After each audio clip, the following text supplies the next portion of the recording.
Hello, good morning, dear student. I am Kulsi Yogi from Sri Digambar Institute of Technology, Bhandri, Dosa. Today I will be discussed about estimate and costing subject BTech 6th semester civil branch according to RT syllabus. अपन ने previous video के अंदर rate analysis के बारे में discuss किया था और आज अपन डिस्कस करने वाले हैं कि एस्टिमेटिंग करनी है आपको एक रोड कंस्ट्रक्शन के ऊपर। यदि आपको कहना है कि किसी रोड का निर्माण करना है, रोड बनाना है, तो रोड का एस्टिमेट आप किस तरीके से करेंगे।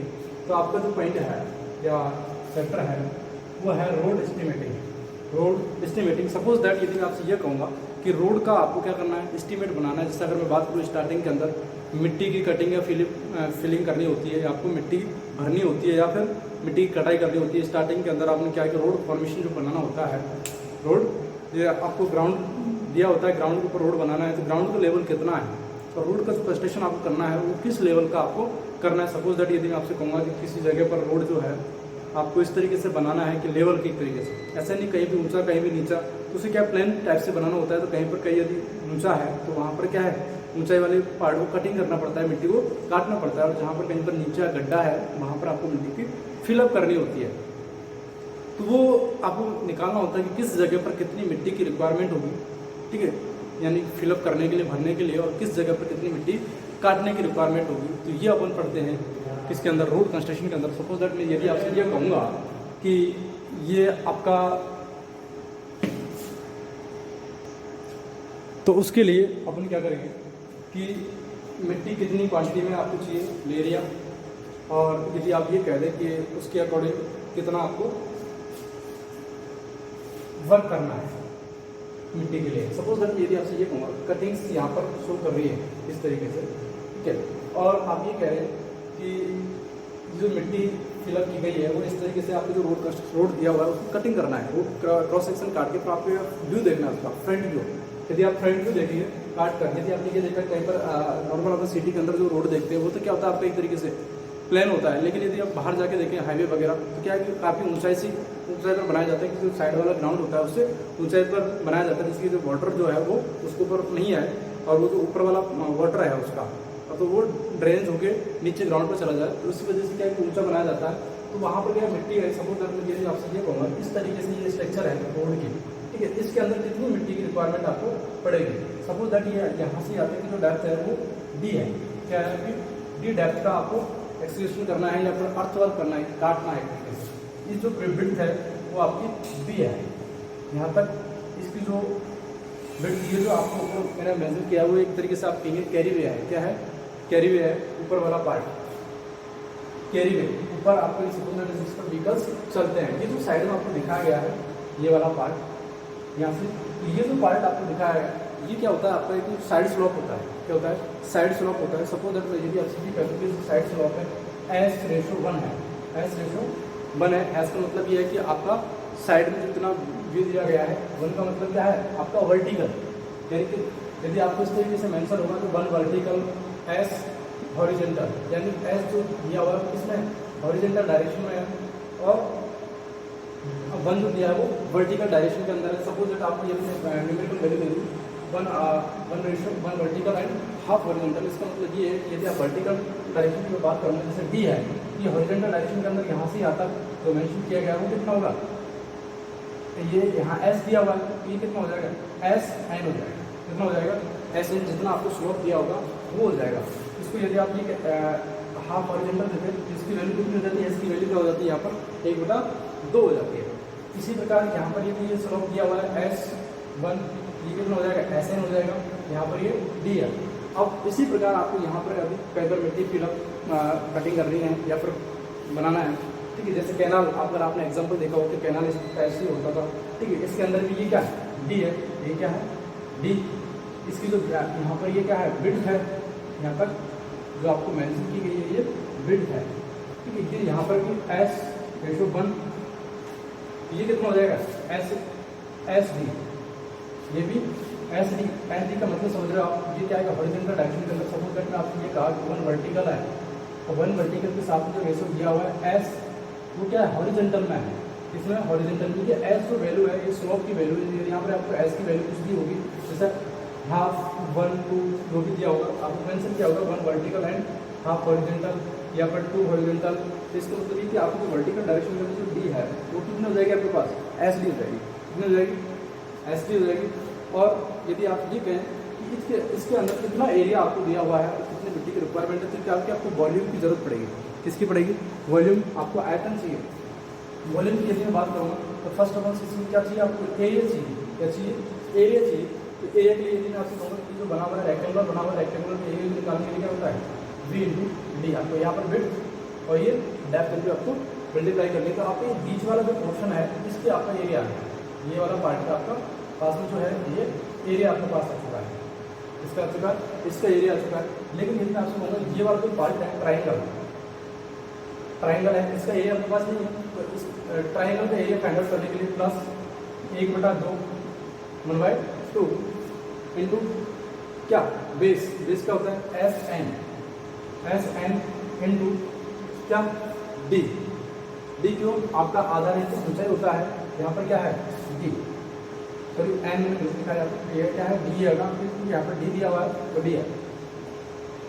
तो क्या जाएगा S D.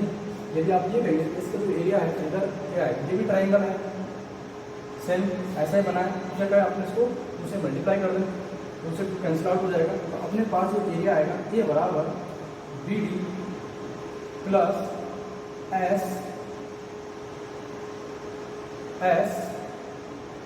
D square, S D square आपका दोस्तों कैंसिल आउट हो गया, डी स्क्वायर है ना, एस। ये आपके पास एरिया आएगा। आप ये कहेंगे ये जो आपको दिखाई दे रहा है ये आपने क्या फ्रंट पर क्या किया है, आपने काटा, इसको क्रॉस सेक्शन आपने लिया है। यदि आपकी जो लेंथ बढ़ती हुई क्रम में थी, आपको आगे की तरफ बढ़ रहा है, तो सपोज जितनी भी लेंथ हुई उसी का अगर आप मल्टीप्लाई कर देते हैं, 10 मीटर का आपने लंबाई का बनाया है, तो एल से अगर आप मल्टीप्लाई कर देंगे ये क्या आ जाएगा आपके पास, वॉल्यूम आ जाता है। यदि आप ये कहते हैं कि वी बराबर volume B D plus S D square into L, S D square into L. S क्या है, आपको स्लोप दिया होगा, जितना भी आपको स्लोप दिया होता है उससे आप मल्टीप्लाई करके निकाल सकते हैं। नेक्स्ट यदि मैं आपसे इसके अंदर ये सेम बात करूँ कि इसके अंदर जो बीच वाला पार्ट है यहाँ पर क्या बना हुआ है, एक तरीके से रेक्टेंगुलर बना हुआ है, ये वाला पार्ट रेक्टेंगुलर है। तो रेक्टेंगुलर के लिए क्या होता है बी डी प्लस ये क्या है ट्राइंगल है, ट्राइंगल के लिए क्या होता है 1/2 आधार इसका एस डी, इसकी ऊंचाई क्या डी। इसके लिए भी आपका क्या है एरिया आ जाएगा। तो आपके इधर भी ट्राइंगल है तो आपको 2 से इधर भी मल्टीप्लाई करना पड़ेगा। तो एरिया बराबर आपके पास B D plus S D square. आपके पास ये भी एरिया है, जितनी लेंथ तक आपको क्रॉस सेक्शन काटना है या कटिंग के लिए है, ये क्या है फिलिंग के लिए है इधर वाला पार्ट। तो इसके लिए भी लेंथ जितनी भी चीज़ आप एल से मल्टीप्लाई करके देखिए आ जाएगा, वॉल्यूम आ जाएगा कि आपको कितनी मिट्टी आपको काटनी है या फिलअप करनी है, इतनी मिट्टी आपको काटनी है या फिलअप करनी है यानी भरनी है। तो इस तरीके से आप क्या निकाल सकते हैं, एरिया निकाल सकते हैं किसी भी सेक्शन के लिए। अब मैं आपसे कहूँगा कि इसके लिए आपको अलग अलग मेथड्स दिए होते हैं, अलग अलग मेथड दिए होते हैं। मेथड की यदि मैं बात करूँ, जैसे सपोज दैट आपको मिड सेक्शन एरिया मेथड होता है। यदि आपको पता है कि यहाँ पर जैसा कोई सेक्शन है, जैसे ये जो आपको दिखाई दे रहा है, ठीक है, इसके अंदर यहाँ पर ये इधर वाला पार्ट, यहाँ का जो फ्रंट व्यू आपको दिख रहा है, इधर वाला पार्ट, इसका जो फ्रंट व्यू दिख रहा है, इनकी यदि हाइट जो डेप्थ जो दी हुई है D1, ये डिफरेंस हो, यदि इसकी अलग डेप्थ हो और इधर वाले की डेप्थ अलग हो, इसकी D1 हो और इधर वाले की D2, इस वाले हिस्से के अंदर यहाँ पर आपको दिख रहा है इसकी डेप्थ D1 और इसकी D2, इसका जो एवरेज लिया जाएगा, आप जो हाइट का मीन्स लेते हैं, क्या लेते हैं, mean of height. Mean height यदि आप लेंगे तो आपके पास h बराबर D1 प्लस D2/2 यानी एवरेज हाइट आपको लेंगे। सपोज ऐसा क्यों किया जाता है, यदि मैं आपसे कहूँगा कोई इस तरीके से है, ये फिक्स लेवल आपने लिया, यहाँ पर जो डेप्थ थी वो मैंने D1 दी, कितनी थी D1, और इस पर यहाँ पर जो डेप्थ है ज़्यादा है इससे, और ये D2 है, कितनी D2 है, एवरेज क्यों लिया जाता है। सपोज यदि आपसे ये करूँ ये जो पार्ट है यहाँ पर तो सेम है, कितना है सेम एवरेज, बट ये वाला जो पार्ट है ये डिफरेंट है, ये ज़्यादा है। यदि इसका एवरेज लिया जाए, यहाँ पर तो सेम था दोनों, इसमें कोई दिक्कत नहीं है, बराबर आ जाएगा। लेकिन यदि इसका एवरेज यहाँ से सेंटर की बात करूँगा तो इसका एवरेज यहाँ पर मैंने सपोज ये 0 है, यहाँ पर जितनी वैल्यू होगी वो एक्स्ट्रा है वही है। तो यहाँ पर यदि मैं इसको काट कर देता हूँ इस जगह पर, तो यहाँ पर जो ट्राइंगल बन रहा है ये एक्स्ट्रा जो पार्ट है ये वाला, ये आपको भरा यहाँ पर तो है ही, ये इसकी जगह पर आकर एडजस्ट हो जाता है। इसकी जगह पर आकर एडजस्ट हो जाता है। तो आप क्या करेंगे, इसको जो एक्स्ट्रा काटा था इसको यहाँ पर हटाता है, इसमें आगे ये बराबर आ गया, ये एवरेज आपका काम आ जाता है। ये इस तरीके से इसको फिलअप करके बनाया जाता है। तो मैं आपको ये बताया कि अगर D1 D2 का एवरेज इस तरीके से ले जाता है, जिसमें आपका हाइट जो क्या है एवरेज ले सकते हैं कि आपको जो एवरेज हाइट है वो कितनी है, एवरेज हाइट है वो कितनी है। तो इस तरीके से आप ये हाइट निकाल सकते हैं, एवरेज हाइट वाली। अब आपको यदि मैं आपसे कहूँगा कि आप वर्क जो करते हैं किस तरीके से करते हैं, जो टेबल बनती है तो उसके अंदर क्या क्या चीज़ बनानी पड़ती है, किसकी रिक्वायरमेंट आपको पड़ती है। सपोज दैट मैं यदि आपसे कहूँगा एवरेज हाइट, जिसमें मैंने आपको बताया था कि एवरेज हाइट इस तरीके से आपको लेनी होती है। अब पहला काम आपका स्टेशन, आपने देखा कि जो रोड बनाया, आप सबसे पहले क्या करेंगे, सर्वे करेंगे। सर्वे में अंदर आप देखेंगे ग्राउंड का लेवल कितना है, इसका ग्राउंड का लेवल कितना है, जो तो आपको RL दिया होगा। ग्राउंड का लेवल आपको यहाँ पर दिया होगा कि इतना ग्राउंड का लेवल है, जो अपन सर्वे करके देखें प्रत्येक पॉइंट पर जाकर, station number 1, station number 2, station number 3, इस तरीके से आप कहीं पर जाते हैं। ठीक है, तो यदि आपसे ये कहते हैं कि यहाँ जो लेवल दिया हुआ है ग्राउंड का लेवल है, इसके हैं ग्राउंड का लेवल है, सपोज दैट इसको ऊपर बना दें। इस तरीके से क्या है, ग्राउंड का लेवल है, लेकिन आपको जो रोड बनाना है तो भी सेम सीक्वेंस में बनाना होता है। फिक्स लेवल आपको दे दिया होगा। जैसे सपोज दैट मैं आपसे ये कहूँगा कि इस लेवल का बनाना है, इसके अंदर क्या है कि कुछ पार्ट जैसे यहाँ पर तो आपको क्या करना है, मिट्टी फिलअप करनी पड़ रही है इस एरिया के अंदर। यहाँ पर क्या आपको कटिंग करनी पड़ रही है, ये जो पार्ट हिस्सा निकला हुआ है ये वाला, ठीक है, इसके अंदर आपको क्या कटिंग करनी पड़ रही है। इसके अंदर भी क्या है, मिट्टी फिलअप करनी पड़ रही है। इसके अंदर ये जो वाला पार्ट आपको दिखाई दे रहा है ये वाला, इसके अंदर क्या है आपको कटिंग करनी पड़ रही है। यहाँ पर आपको मिट्टी को फिलअप करना पड़ रहा है। और इस जो शेष वाला जो पार्ट ऊपर दिखाया गया है, यहाँ पर क्या है आपको मिट्टी की कटिंग करनी पड़ेगी। ये किस तरीके से आप निकालेंगे स्टेशन, आप यदि आप कहेंगे स्टेशन नंबर 1, ये स्टेशन नंबर 2, जैसे आप B, C, D, इस तरीके से आप क्या स्टेशन देखेंगे। इनका RL of ground, RL of ground and RL of ground, जो आपको ग्राउंड के ऊपर RL दिया हुआ है वो कितना है, RL ऑफ ग्राउंड कहलाएगा। और RL of road formation, RL of road formation, जो आप रोड बनाने वाले हैं उसका RL कितना है। तो आप यदि मैं आपसे कहूँगा ग्राउंड की बात चल रही है कि ग्राउंड पर कितना मिट्टी फिलअप करना काटना है, उसके बाद आपको पता लगेगा इतने काटना है, इतना फिलअप करना है। उसके बाद आपके रोड का कितना लेवल तक आपको उसको भरना है, रोड बनाना है, उसको कितना कार्य आपको करना है, उसके लिए आपको क्या करना पड़ेगा, एक टेबल बनानी पड़ेगी।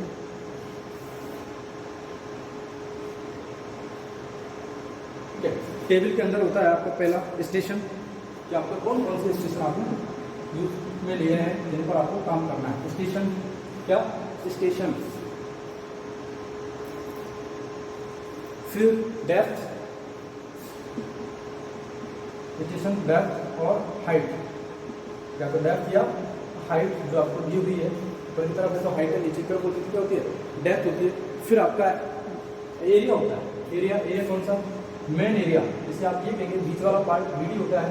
फिर यदि मैं आपसे कहूँगा कि ट्रायंगल वाला जो एरिया होता है वो कितना होगा। यदि मैं आपसे ये कह रहे पहले आप क्या करें, एवरेज जो आया है, डेप्थ जो आई है, डेप्थ आपको स्टेशनों पर दी हुई, जैसे सपोज दैट मैं आपको कहूँगा स्टेशन नंबर 1, 2, 3, 4, 5, यहाँ पर जो दी हुई है D1, यहाँ पर D2, यहाँ पर D3, यहाँ पर D4, ये डेप्थ दी होगी। इसके बाद एवरेज निकल लिया जाएगा। मैंने आपको जैसे आपको बताया था कि D1 है, इस जगह पर क्या है, इसका एवरेज आएगा। और एवरेज क्या, D1 और D2 का जो एवरेज आएगा, D1 और D2 का एवरेज, जिसे आप क्या कहेंगे, मेन डेप्थ कहेंगे, क्या कहेंगे, मेन डेप्थ, मेन डेप्थ कहेंगे, जिसे आप कैसे नोट करेंगे, D से नोट करेंगे। ये क्या होगा आपका D1 प्लस D2/2। यहाँ पर जो वैल्यू आएगी वो क्या होगी आपकी, D होगी। इस तरीके से यहाँ सेकंड पॉइंट के लिए भी क्या आएगी आपकी, D आएगी। थर्ड पॉइंट के लिए इन दोनों को जोड़कर इनका डिवाइड करना होता है। ये जो D है इसकी क्या है कि मेन डेप्थ होगी आपकी, कितनी होती है, मेन डेप्थ होती है। उसके बाद में area of central portion, area of central portion, फिर बीच वाला area of central portion, central portion यानी आपको बीच वाला पार्ट, मैं सीधे लिख देता हूँ कि यदि आपसे ये कहें कि एरिया ऑफ सेंट्रल पोर्शन में बीच वाला पार्ट जो होता है इसका एरिया क्या, BD। नेक्स्ट ट्राइंगल साइड वाला एरिया, ये कितना हो जाएगा, SD²। नेक्स्ट में बात करूँगा टोटल एरिया कितना हो जाएगा, BD प्लस SD²। नेक्स्ट में बात करो क्वांटिटी क्यू, क्वांटिटी कितनी हो जाएगी, जितनी आपको डिस्टेंस दी हुई है स्टेशनों के बीच, एल लेंथ जो दी हुई है, उस एल लेंथ को क्या करते हैं आप मल्टीप्लाई कर दें इससे एरिया से, टोटल एरिया आपके पास B D plus H D square आया, उसको मल्टीप्लाई करना है कितने से, एल से करना है, कितने से करना है, एल से करना है। तो आपके पास जो क्वांटिटी आएगी, यदि वो नेगेटिव आ रही है तो क्या है, कटिंग है, पॉजिटिव है तो वो फिलिंग है। इस तरीके से आप कटिंग और फिलिंग के अंदर भर सकते हैं। तो ये आपकी टेबल बनेगी इस प्रकार से, और इसके माध्यम से आप क्या निकाल सकते हैं, किसी भी अर्थवर्क निकाल सकते हैं, किसी जो कंस्ट्रक्शन किया गया उसका अर्थवर्क निकाल सकते हैं। इसके अंदर क्या है, कटिंग वाला पार्ट अलग होगा और कटिंग और फिलिंग, यहाँ पर फिलिंग को यदि आपको मिट्टी भरनी है तो दो पार्ट इसके बन जाएंगे, सेंट्रल पोर्शन, साइड वाला पोर्शन और टोटल एरिया। इसको मल्टीप्लाई कर लेंगे। नेक्स्ट वीडियो के अंदर अपन इसमें न्यूमेरिकल करेंगे, डिस्कस करेंगे। आई होप आपको देखने में थोड़ा समझ में आया होगा। अगर आपको थोड़ा सा बेसिक क्लियर हो जाए कि किस तरीके से डेप्थ देते हैं, ठीक क्यों लिया जाता है, तो आपको आगे टेबल में दिक्कत नहीं आती है। थैंक यू सो मच, मिलते हैं नेक्स्ट।